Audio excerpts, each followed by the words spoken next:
The bridge, they shouldn't have burned suddenly. A backhoe slammed its claw into my private lake bridge with a sickening crunch. Screams echoed from the workers as a man in an HOA badge barked orders like he was leading a military operation. People across the lake stopped their golf carts, stunned. What happened next made even the bravest man grip his seat in fear. My boots crunched on gravel as I stepped out from behind the trees, silent, calm, and cold as steel. And the moment they saw what I was holding in my hand, a worn, rusted key labeled main dam valve even, the HOA president's lips trembled. He had no idea what that key could do, but he was about to find out. It started 2 weeks earlier. After decades of city life, I finally bought Pisa 25-acre ranch that wrapped around both sides of Silver Elk Lake, a mirror-like reservoir tucked between wooded ridges and quiet summer homes. The bridge they destroyed was the only thing connecting the north and south halves of my land, an old wooden structure I had restored by hand. It wasn't just practical, it was personal. I used it every morning to cross from my cabin to the boathouse, where I drank coffee and watched the mist roll across the water. I rebuilt it with salvaged cedar from my grandfather's mill, sanded every beam myself, and sealed the whole thing with marine oil so thick it took a week to dry. It wasn't a bridge to them, but it was everything to me. Then came the letters. At first, they were folded like any neighborly note. Dear resident, it said, the HOA has concerns about non-permitted structures across Silver Elk Lake, but this wasn't a neighborhood, not even close. The HOA didn't own my land, didn't have jurisdiction over the lake itself, and sure as hell didn't have rights to touch a bridge built on my soil, stretching from one edge of my property to the other. Still, I played it cool.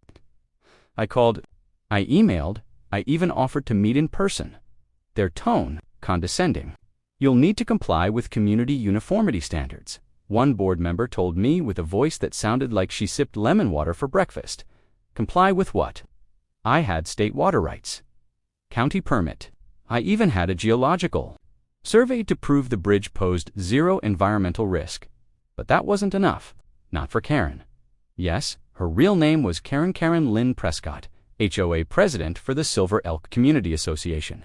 She wore sun hats big enough to shade a barn and had a neck so stiff it looked like it was carved from marble.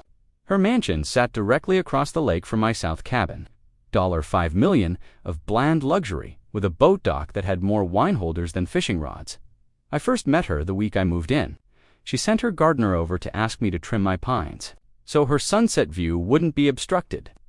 I said no, politely. That's when the war started. After the letters came the citations.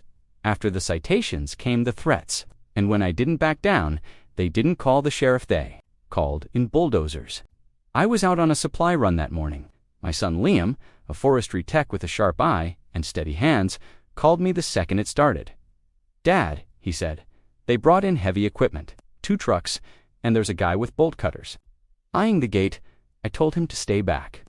I knew these people, rich, confident, entitled. They'd never expect someone like me to hit back with the full force of the land-to-water dot because, see, there's something they didn't know. Back in the 60s, before this lake was a glittering HOA paradise, it was a power reservoir.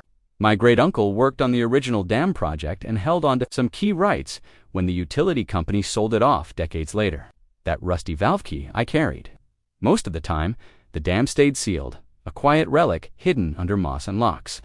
But if that gate opened, it really opened. The lake would drop 6 feet in 48 hours, which wouldn't mean much to me, but to the HOA's million-dollar shoreline properties, docks, and artificial beaches.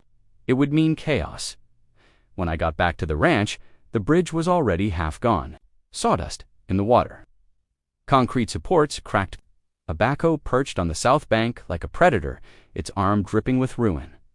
I didn't scream. I didn't threaten. I just walked past the splintered boards, stepped into my boathouse, and locked the door behind me. That's where the backup plans were: schematics, copies of ownership rights, waterway maps, and most importantly, the dam key sealed inside a waterproof case in the floorboards. I took it out, held it up to the light, and remembered what Uncle Ray told me. If they ever forget who owns this lake, remind them with the truth. And if the truth doesn't work, remind them with the current. I waited until sunset. That's when the lake was quiet, when the HOA folks were out sipping Cabernet on their decks, thinking they'd won. Karen stood at the end of her dock, with her designer dog in one arm and a champagne flute in the other. I launched my John boat without the engine, just oars and silence. I rowed straight for the damn gatehouse, hidden in the southern cove, a place most residents didn't even know existed. I slid the key in it, turned smoother than I expected. There was a click, then a hiss, then a low groan that echoed like thunder underwater.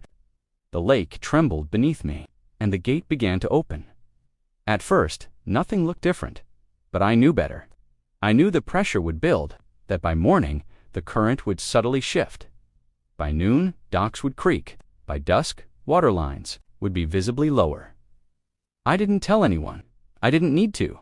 Nature would speak for me, and the HOA, they were about to panic. By 7 a.m. the next day, Karen was back on her dock, phone in hand, pacing like a nervous lifeguard. The water lower, she shouted at a neighbor. Why can't I launch my boat? I sipped my coffee from the porch, watching her like a hawk, and a full permit record to the county zoning board, state water authority. And the HOA's own insurance provider. By 10 a.m., I got the first call from Karen's lawyer. He sounded tense, said they'd review the situation, and hoped we could reach a constructive resolution. I said I'd be happy to, just as soon as they rebuilt the bridge. With interest, with apology, and with the public record corrected, stating they had no rights over any waterway access on my parcel by 4 p.m. Local news caught wind of unexplained lake drainage threatening luxury homes. A reporter showed up with a drone. The footage was devastating: boats grounded on dry silt, paddleboards leaning against cracked shorelines, and Karen waving her arms at a contractor as if he could lift the lake back with a forklift. But I stayed quiet, calm, scare them, let the water line speak. That night, as I locked up the gatehouse, I heard rustling behind me. Flashlight beams, she hissed. This is community infrastructure. I held up the damn key again. Wrong, I said. This is private. Utility infrastructure on private land, owned under legacy rights. You stepped into a place you don't understand. You destroyed my bridge, you trespassed, and now you're reaping what you sowed. Her eyes widened. She didn't know what to say, but I wasn't done. You think this is about a bridge, but it's not. It's about respect. And when you bulldozed what I built, you declared war. The landscaper backed away. One board member whispered, "We didn't know, ... double quotes, but Karen," she doubled down. "You won't get away with this. We'll file an injunction. You'll pay for this." I laughed, soft, steady, not mocking. "No, Karen, you'll pay. And by the time I'm done, that $5 million resort of yours won't be worth a dock stick in a ditch." The wind shifted, coyotes cried in the distance, and beneath our boots, the ancient rumble of water echoed. Whispering vengeance from the deep, the water falls.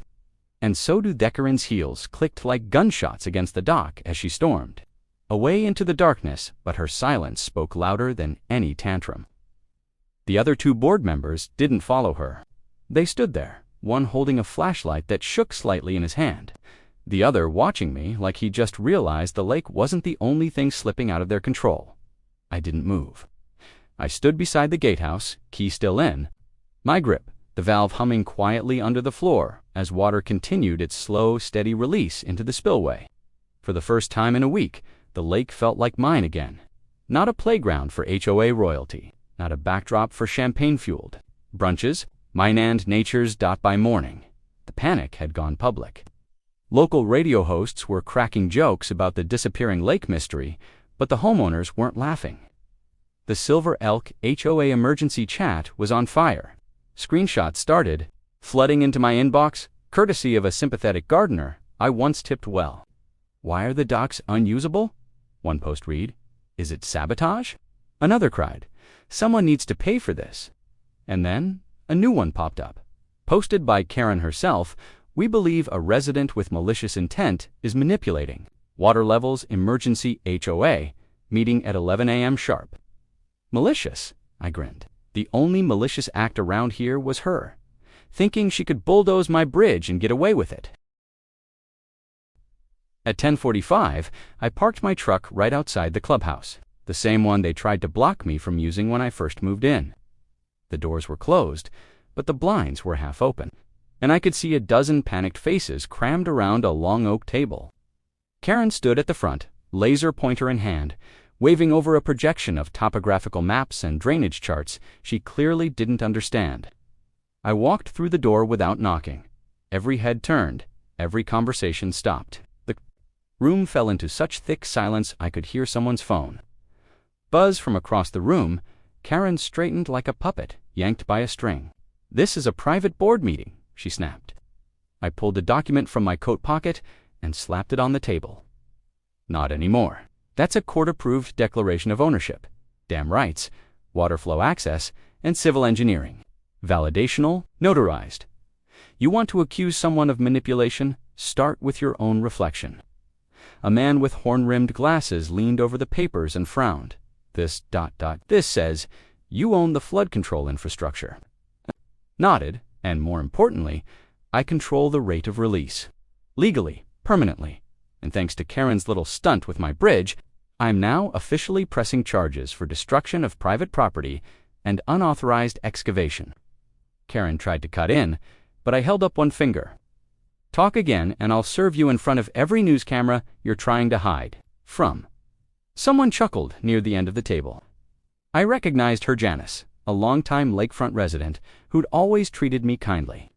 She smiled, not at me, but at the growing horror on Karen's face. "You've made your point," she said softly, "and frankly, a lot of us are glad you did." Karen turned toward her, shocked. "What do you mean, glad? He's draining our lake." Janice stood slowly. "No, Karen, he's draining your ego. The rest of us told you not to touch that bridge, told you to back off, but you bulldozed anyway. Now the water's just showing us who actually owns this place." Karen slammed her pointer on the table and stormed out again. Second time in 24 hours. I didn't even bother watching her go. Instead, I handed copies of the documents to everyone still seated and said, "I'll be turning the valve one notch tighter every 12 hours until a new agreement is signed.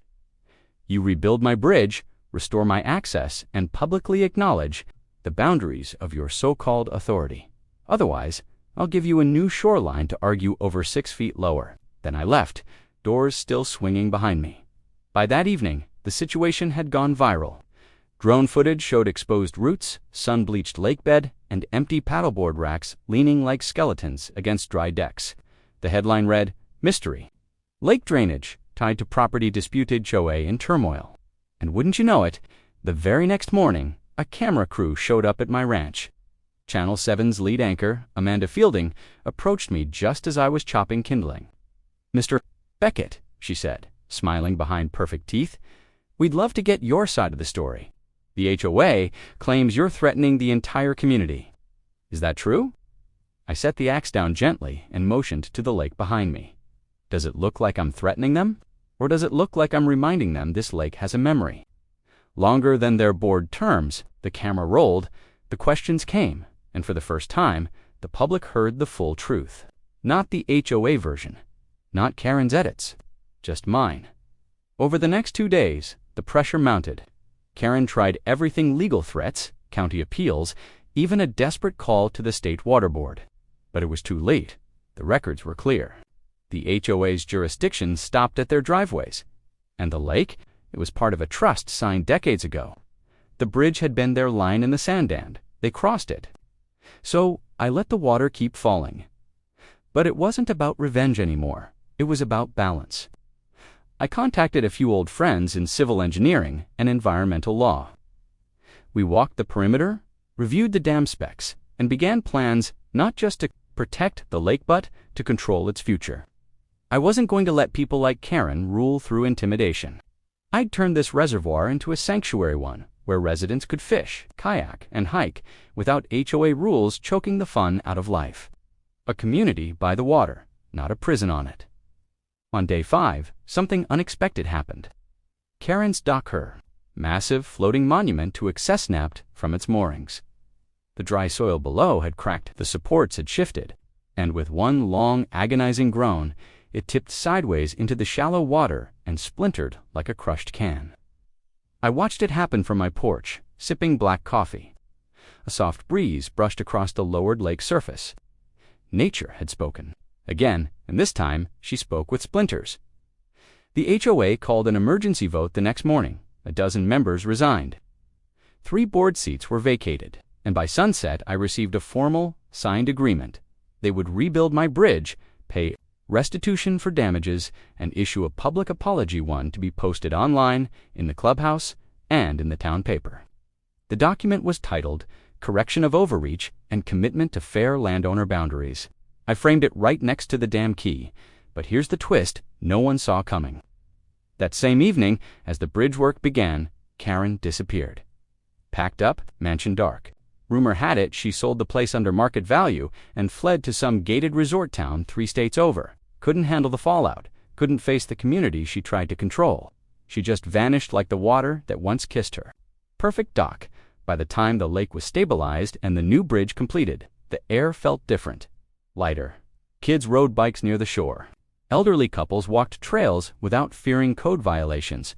And I stood in the middle of my bridge, boots planted, hands on the cedar railing, and looked out over the water I now truly owned, not just with paper, but with grit, patience.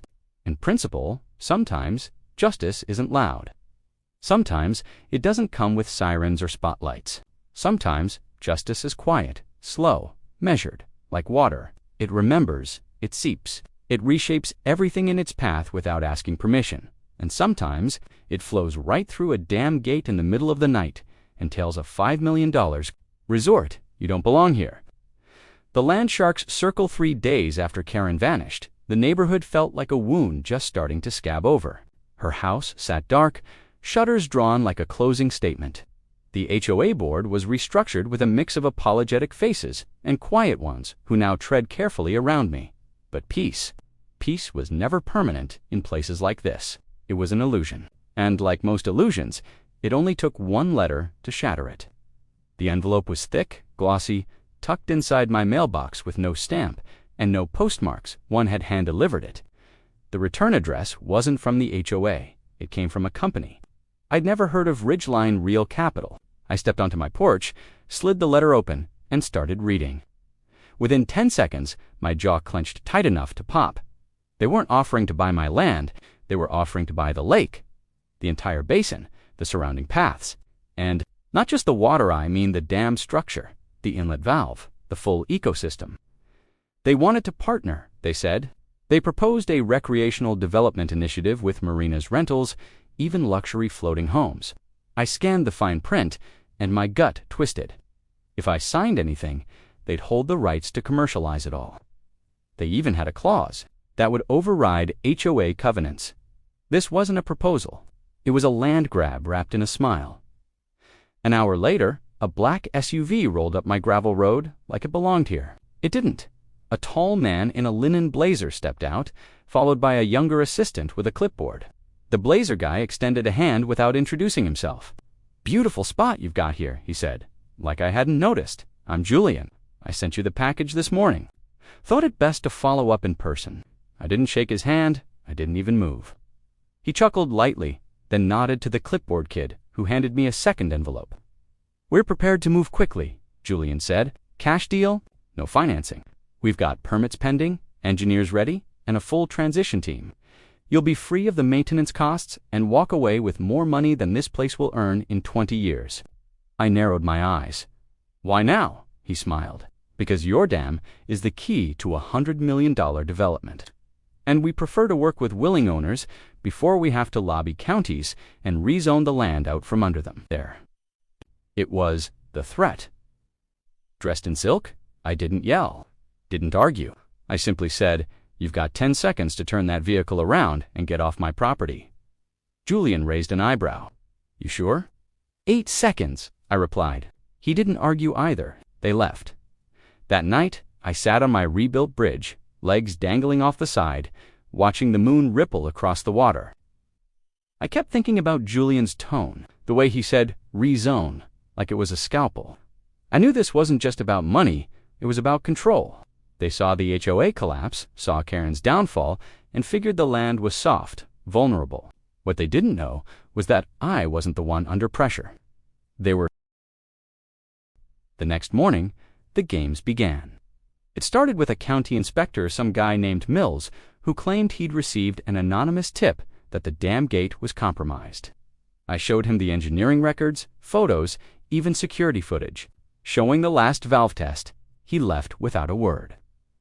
The following day, a survey team from Ridgeline showed up with drones and claimed they had a right-of-way agreement with the HOA for aerial access. I told them they had 15 minutes to get off my shoreline, or I'd be calling Fish and Game to report an unlicensed ecological disruption. They left faster than they came, but the worst was the whisper campaign. Suddenly, posts began surfacing. On neighborhood forums, some claiming I was illegally draining the lake, others saying I was threatening wildlife.